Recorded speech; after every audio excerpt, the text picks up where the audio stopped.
Hello everyone, I am Lokesh and welcome back to the channel. So friends, this video is very important for all of you because I received so many DMs on my Instagram as well as some of the social media platform that sir हमने बहुत अच्छे से exam दी थी but still हमें rejection mail आ रहा है. Good performance in the interview in the exam but got the rejection mail from essential. तो इसके पीछे क्या सारे पॉइंट्स हैं और ओवरऑल परफॉर्मेंस का मतलब क्या होता है? क्या वो रेज़्यूमे भी चेक कर रहे हैं या आपने फॉर्म भरते वक़्त स्किल प्रेफ़रेंसेस भरी थी, तो वो ओवरऑल परफॉर्मेंस के दौरान चेक कर रहे हैं? एग्ज़ाम अच्छी गई है, इंटरव्यू अच्छा गया है, फिर भी रिजेक्शन मेल क्यों आ रहा है कैंडिडेट को? ओवरऑल परफॉर्मेंस क्या होता है? नेक्स्ट हायरिंग कब है और what is a cooling period? मैं आपको बता दूँ this video is very important for all of you because candidates के मुझे मैसेजेस ऐसे भी आ रहे हैं कि सर हमने बहुत मेहनत की थी, ठीक है? बहुत मतलब आपके मैसेजेस पढ़ के मुझे ये लगा कि मुझे एक वीडियो आप सभी के लिए बनाना चाहिए जिसमें मैं आप सभी की मेन क्वेरीज़ पे बात करूँ। अब काफ़ी सारे कैंडिडेट्स ने मुझे सेम का सेम मैसेज किया है, सर ये हमारी बहुत ही अच्छी हायरिंग थी, हम इसके लिए बहुत टाइम से वेट कर रहे थे। बट हमने बहुत अच्छे से हमने जो फर्स्ट टेस्ट था हमारा ऑनलाइन असेसमेंट एग्जाम था उसे हमने क्लियर किया। हमारा इंटरव्यू भी अच्छा गया, सारी चीज़ें अच्छी गई है उसके बाद भी हमें रिजेक्शन मेल आया है।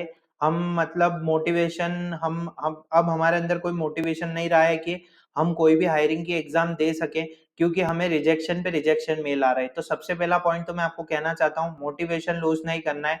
देखिए सारी चीज़ें हमें नहीं पता है। देखिए, मैं भी आपको कुछ-कुछ पॉइंट्स नहीं बता सकता हूँ क्योंकि वो कंपनी के डिस्क्रिशन पे रहते हैं और यहाँ तक कि वो पॉइंट्स मुझे भी नहीं पता है कि हाँ, कंपनी एक्चुअली में ओवरऑल परफॉर्मेंस पे क्या देखती है। पर हम इस वीडियो में कुछ पॉइंट्स पे डिस्कस करेंगे जो आप सभी के लिए बहुत इंपॉर्टेंट होने वाले हैं। अमेज़न, डेलॉयट की हायरिंग चल रही है, ज़रूर से अप्लाई कीजिएगा, वीडियो अभी पोस्ट की है। देखिए, मैंने जब ध्यान से इस फॉर्म को देखा तो मुझे एक चीज़ समझ आई कि यहाँ पर उन्होंने कुछ ऐसी चीज़ें मेंशन कर रखी है कि यहाँ पर उन्होंने कुछ सर्टिफिकेशन नेम्स मेंशन कर रखे हैं। अगर आपने ये कर रखा है ठीक है, चलिए ये प्राइमरी स्किल वाला मतलब यहाँ पर उन्होंने मेंशन कर रखा है और सेकेंडरी स्किल।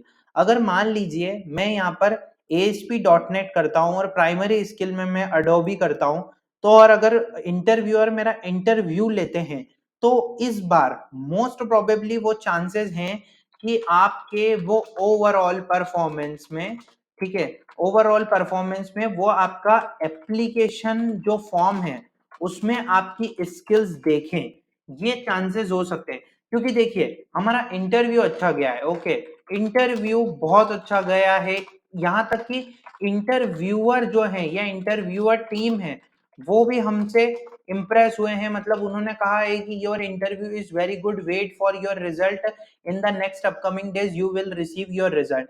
तो ये चीजें हो सकती है कि अगर आपने कुछ स्किल सेट मेंशन करा है फॉर्म फिल करते वक्त और इंटरव्यूअर को ये लगा है कि नहीं इन्होंने उस स्किल्स से रिलेटेड तो हमें कोई आंसर्स के बारे में नहीं बताया है या इन्होंने उस स्किल्स से रिलेटेड उनके रेज्यूमे में मेंशन नहीं करा है, तो वहां पर थोड़ी प्रॉब्लम हो सकती है।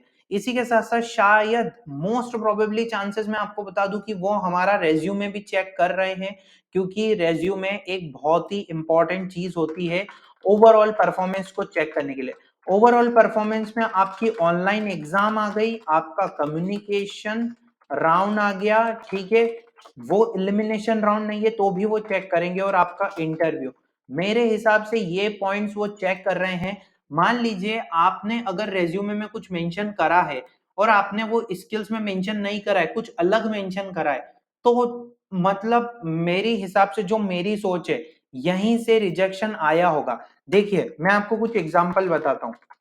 एक एग्जांपल तो ये है कि मान लीजिए एक कैंडिडेट को पाइथन आता है, ठीक है, अब उन्होंने रेज्यूमे में मेंशन करा है कि मुझे मुझे मतलब I am proficient in C plus plus, ठीक है, बट उन्हें पाइथन कहाँ आता है, पाइथन उन्होंने लिख दिया as a mention for skill, ठीक है। अब मान लीजिए कि उन्होंने ये चेक किया ओवरऑल परफॉर्मेंस, उन्होंने आपका रेज्यूमे देखा, पाइथन देखा, अब उन्होंने ध्यान से देखा कि अरे यार रेज्यूमे में तो सी प्लस प्लस मेंशन है, सी मेंशन है, पर स्किल में तो इन्होंने पाइथन डाला है और मान लीजिए हाँ, इन्होंने तो कुछ मेंशन भी नहीं करा कि सर मैं पाइथन में काम कर रहा हूँ या कुछ मैंने स्किल्स ऐड की थी। इसीलिए मैंने आपको कुछ अच्छे-अच्छे आंसर्स भी बताए थे एसेंशियल के टाइम कि आपको देखिए, हमें ऐसा लगता है कि हमारा इंटरव्यू बहुत अच्छा गया है, पर जो टीम रहती है वो बहुत अलग है।